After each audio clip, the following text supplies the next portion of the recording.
Now, shifting gears, we're grateful for another international visitor and a friend, gentleman, professor who truly needs no introduction, Dr. Tiziano Barbui. Dr. Barbui has really been a legendary leader in the myeloproliferative neoplasms and comes to us from Bergamo, Italy. Indeed, many of the things that we do in caring for MPNs have really arisen from the research that he has had a key role in conducting. As I look at many folks that I have enjoyed both their friendship and mentorship of in the MPNs, Tiziano is really foremost amongst them because he is a deeply curious clinician, meaning he visits with patients, he understands what are the difficult questions we need to try to solve, and he and his colleagues in Italy have really created very pragmatic but practice-changing studies and trials that answer some of the key questions that we use today. What should be the hematocrit target in polycythemia vera? What drugs do we use in essential thrombocythemia? So he was kind enough to travel all the way over from Italy to join us here in the desert today, and no one better off to kick off our trio of talks as it relates to the core treatment of ET, PV, and MF, and he'll be speaking on managing ET in 2019. Thank you, Tiziano. Thank you. Good morning. Thank you for this presentation, Ruben. Well, I wanted to spend my 30 minutes talking about how to manage patients with essential thrombocythemia in 2019.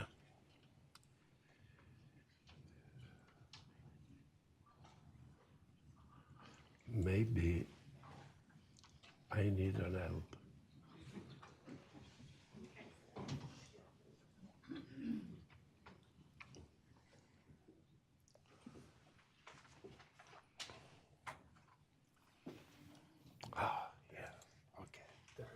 Okay.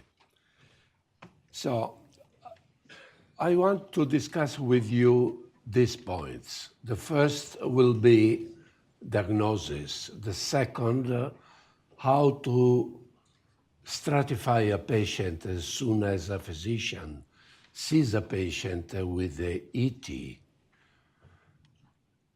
We have to personalize a therapy according to the patient you have in front of you. The doctor should give the therapy that is suitable for that particular patient. This is the personalized therapy. And then we have to consider how this disease can progress over time and which are the area of future research.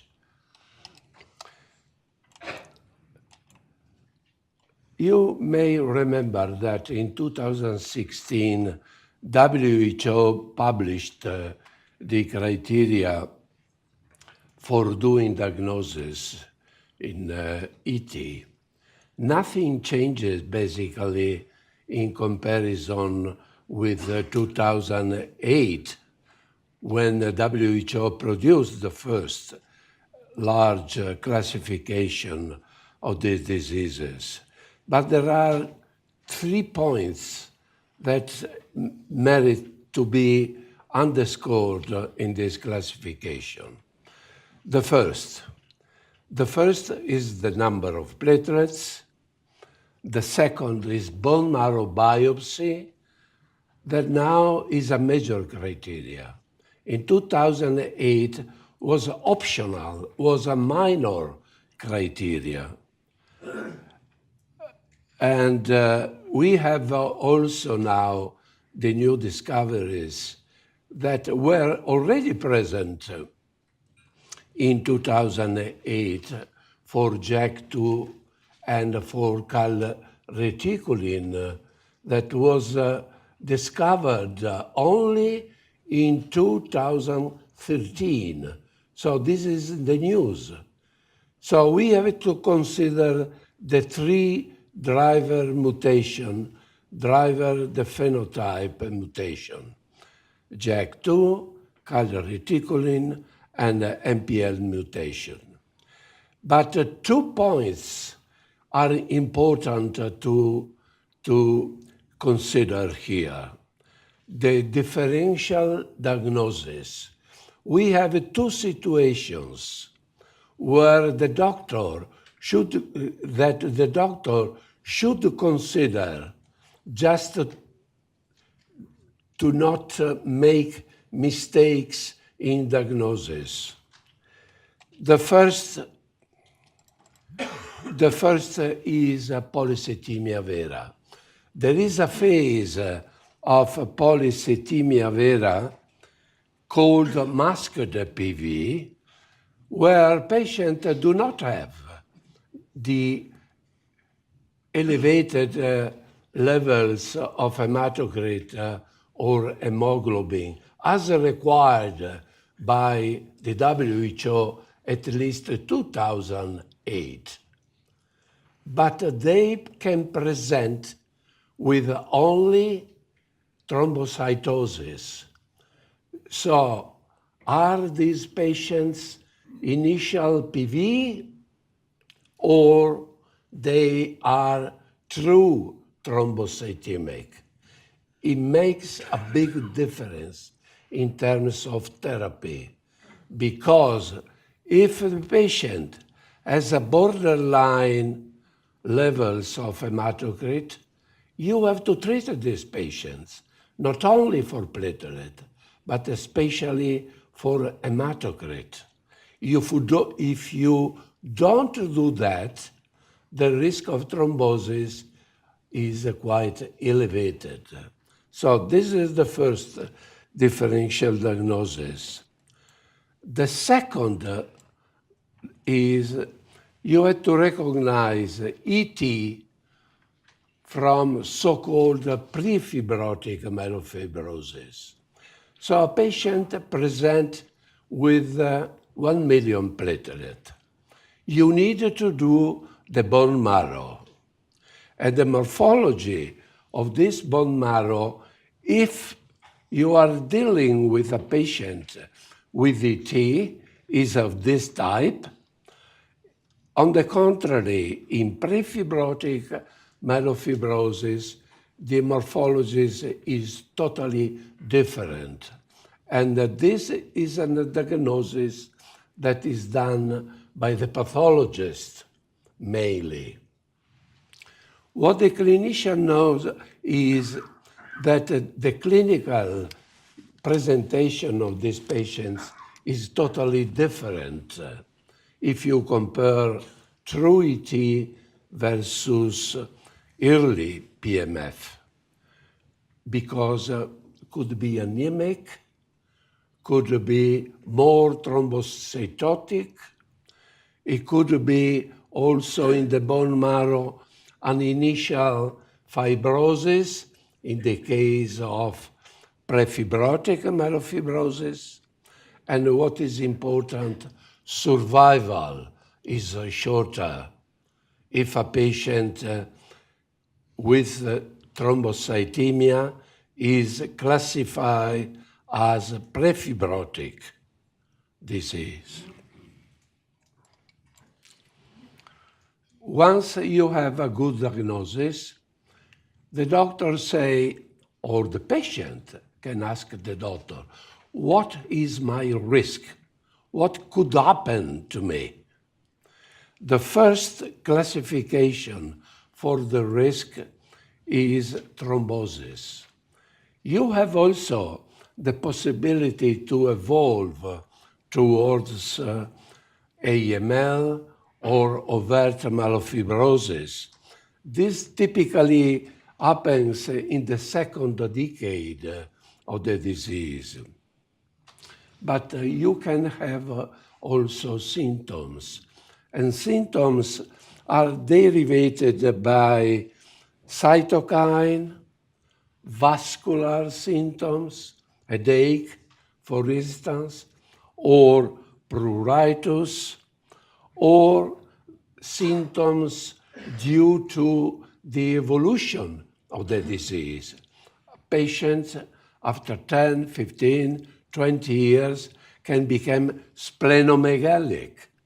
And in this way, he can have some symptoms linked to splenomegaly. But the doctor wants to classify his patient by the risk of thrombosis, and the therapy is chosen accordingly. The European Leukemia Net recommendation for risk stratification are, as I said, based upon the risk of thrombosis. And traditionally, age over 60 and prior history of thrombosis can separate two groups of patients, those at low risk and those at a high risk.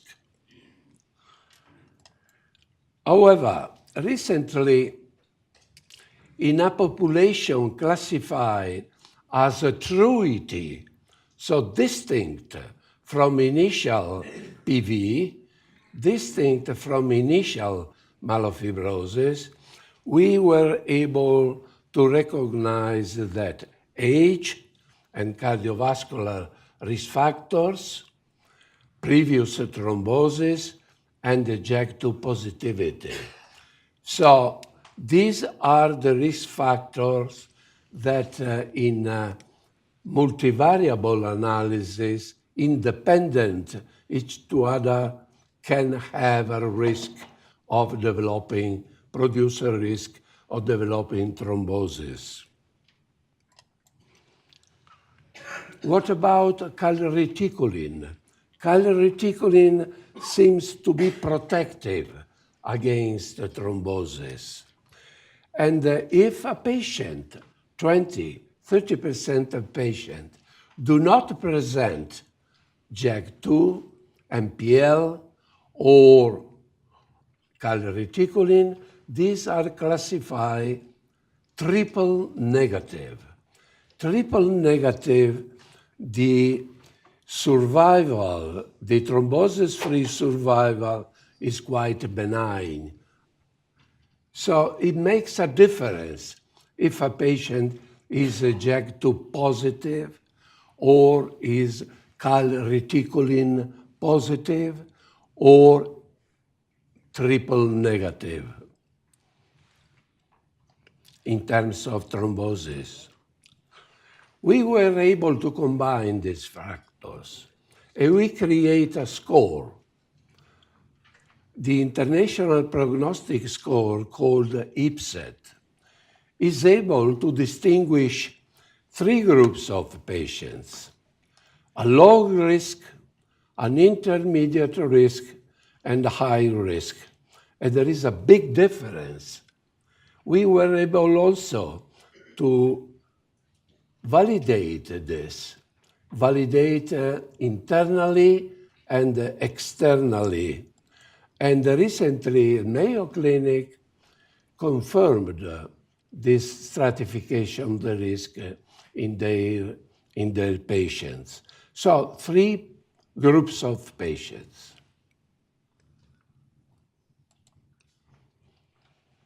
If you want to follow the old classification and say, I am a young JAK2 negative without cardiovascular risk factor, I'm not with hypertension, diabetes, and so on, the rate of vascular events is totally different. Consider here a young patient without a previous thrombosis who do not present additional risk factors, means Jack, cardiovascular risk factors, this patient is considered at very low risk.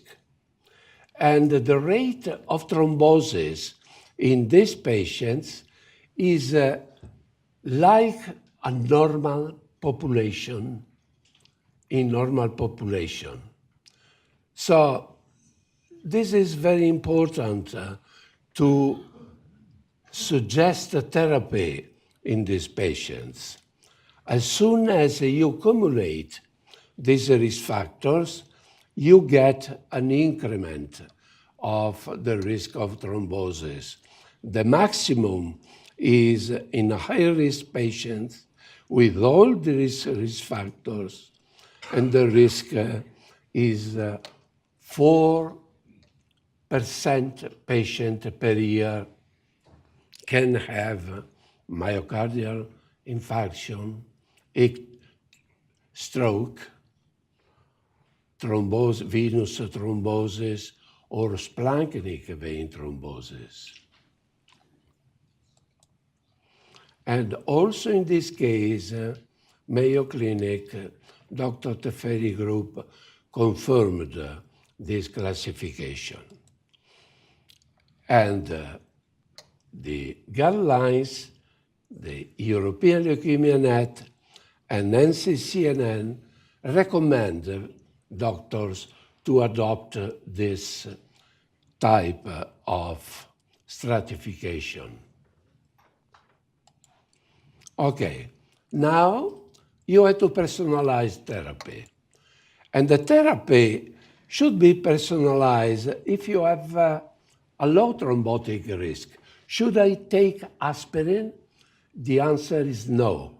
It's not necessary because the rate of thrombosis is inferior to the rate of bleeding that can be produced by aspirin. This is accepted.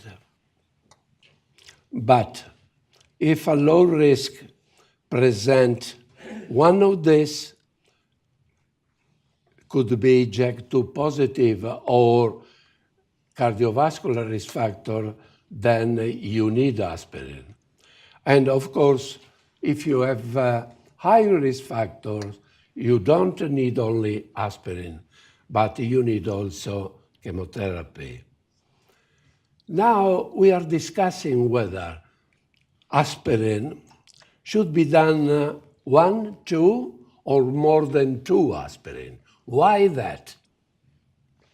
The reason is because if you take aspirin in the morning and you want to abolish the production of a substance that is very thrombogenic from platelets, that is called thromboxane, you are not able to abolish with just one completely the production by platelets of this thromboxane. And the experiments demonstrated that this would be possible by giving an aspirin in the morning and other aspirin in the evening. Of course, this is physiopathology. You have to demonstrate this with a clinical trial, comparing 1 versus 2 aspirin a day. This trial is going on in Italy and will be ready in the next 3-4 years. There is another question that very often patient can ask the doctor. I have 1 million of platelets. I am a young man, young lady. I have no risk factors. I'm JAK negative. Should I take chemotherapy to reduce the platelet number? Well, I want to tell you a story. The story was our story. This was many years ago. Many years ago, we published a paper in the British Journal of Hematology saying that to us, in a clinical study we did, prospective, we were able to say patients until 1.5 million of platelets, they do not need to be treated with chemotherapy, because the risk of thrombosis is not different from that of a patient with a low level of platelet. So this attracted the attention of a very important doctor in the field of MPN. The name is Dr. Pearson. He started at that time to conceive a clinical trial in UK called PT1 trial. And they say, we have to consider this. And recently means some months ago, they published the result of the clinical trial. The clinical trial was for patients with age 40 to until 60, say. And they decided to randomize these patients in two groups. The first group should take hydroxyurea. The second, no hydroxyurea. And all the two groups were treated with aspirin. So in this way, they can answer the question we posed 20 years ago by saying whether by giving aspirin, patient can have a benefit in terms of thrombosis. The answer is here. They concluded that younger patient with other indicators of thrombosis who have a platelet at until 1.5 million should not receive chemotherapy. We used to write in the guidelines that chemotherapy should be given when you have platelets exceeding 1.5 million, but not for thrombosis, for bleeding. So in this patient, you have to stop aspirin, just in case you were on aspirin. So this is an important clinical trial. And if the patient has a high risk, you decide, because you have to personalize therapy. As I said, the risk can be very, very high. So you have to treat these patients. I want you to underscore this fact. This is the first trial we did. In 1995, we published this trial, showing that hydroxyurea is better than no hydroxyurea, better than nothing in terms of chemotherapy. You can reduce the vascular problems from 24% to 3%. So this is a major achievement. Why at the time we didn't use hydroxyurea? We didn't use hydroxyurea because at that time it was thought that hydroxyurea is a leukomogenic drug. So people were reluctant to do that. It was sufficient at that time, they say, the doctor, to give antithrombotic therapy if you want to reduce thrombosis. But this trial documented that you need to be treated with a drug, in this case, hydroxyurea.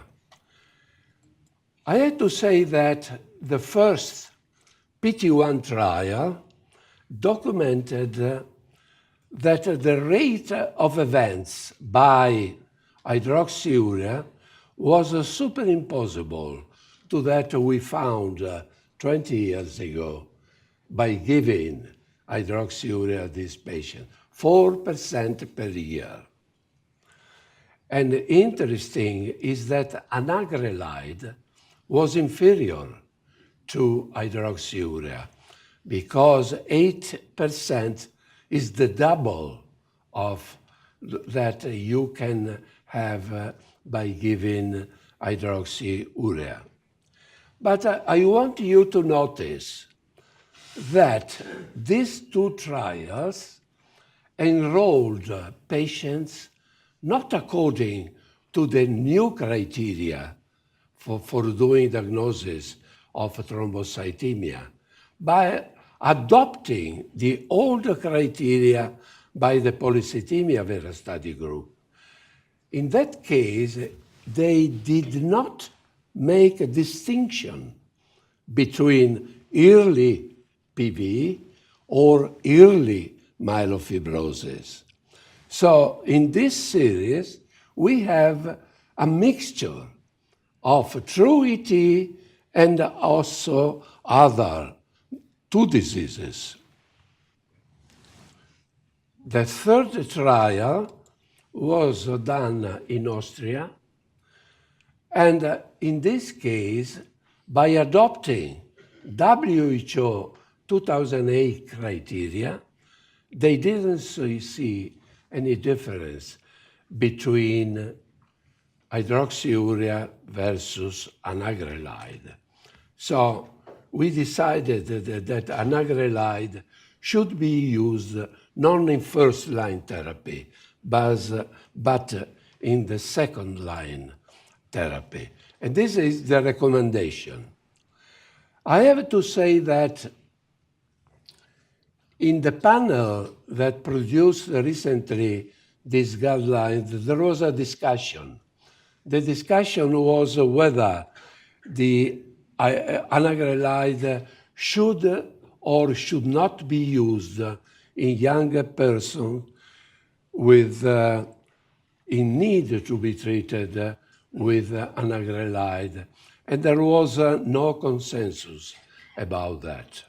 So it should be considered case by case. Unfortunately, you can have toxicity by hydroxyurea.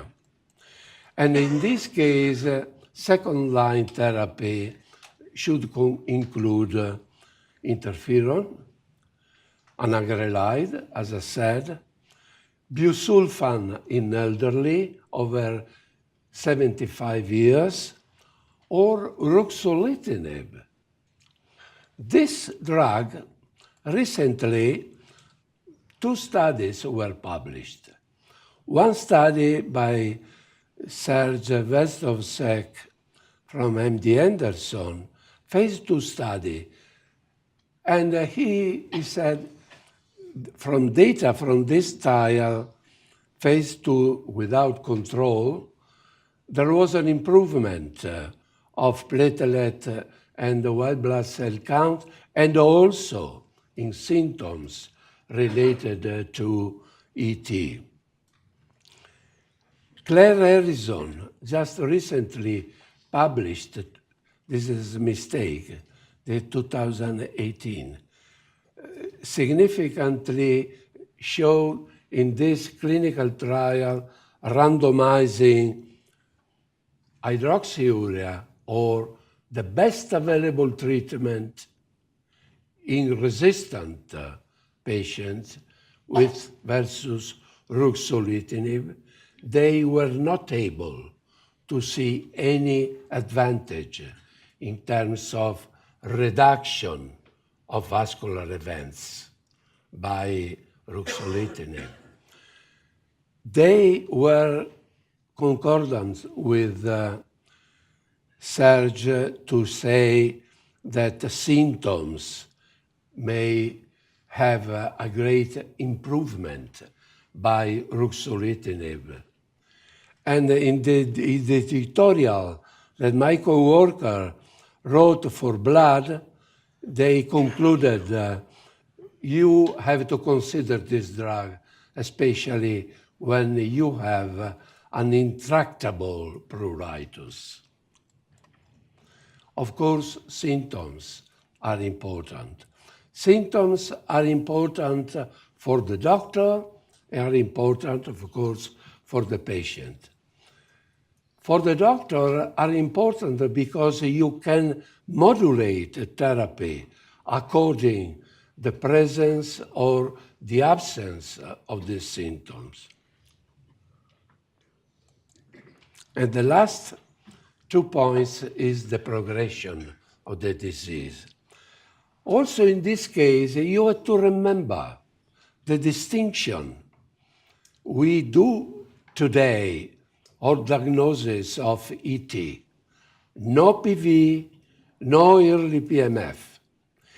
If you don't do this diagnosis correctly, things can be totally different in terms of progression. Look here. This is the cumulative progression of myelofibrosis. If you have, sorry, I don't have a point, no. If you have a true ET, the rate after 5 years is nothing of myelofibrosis.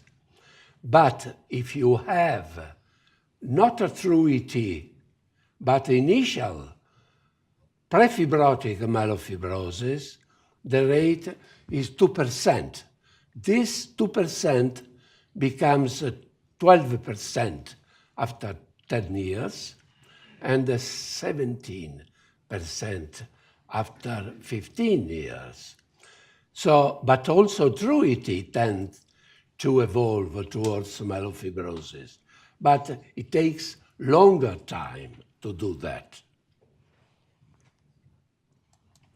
The same, exactly the same for leukemia. So when you say hydroxyurea can induce leukemia, remember which patient, true ET or initial myelofibrosis. It makes a big difference in terms of leukemia and also in terms of survival.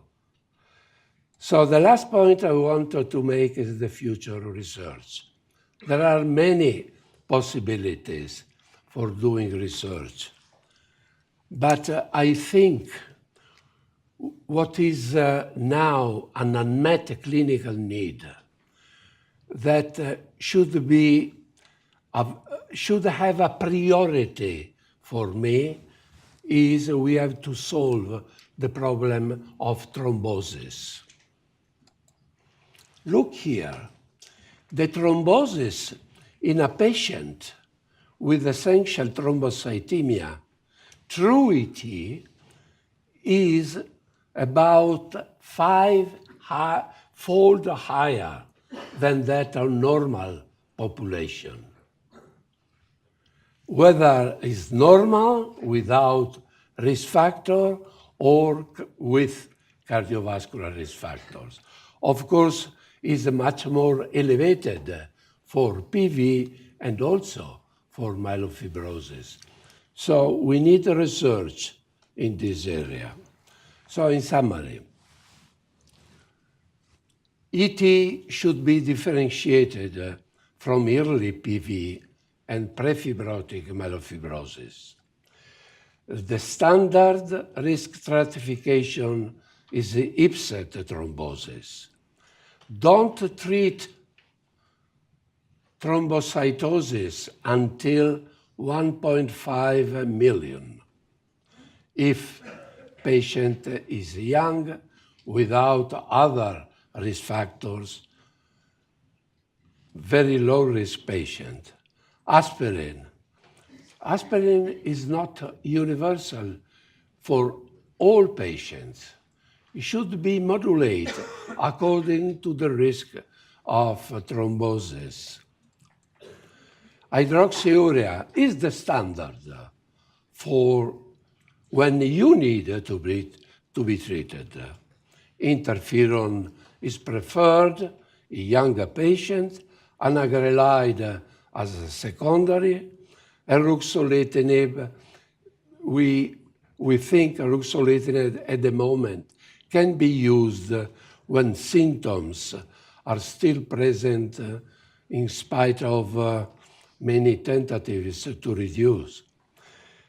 And of course, we think that companies should invest in developing clinical trial, but should invest in developing clinical trial with the new molecules having as an endpoint, to me, hard endpoint, that is the reduction of thrombosis at not only the reduction of blood counts, the so-called hematological response. Thank you very much for your attention.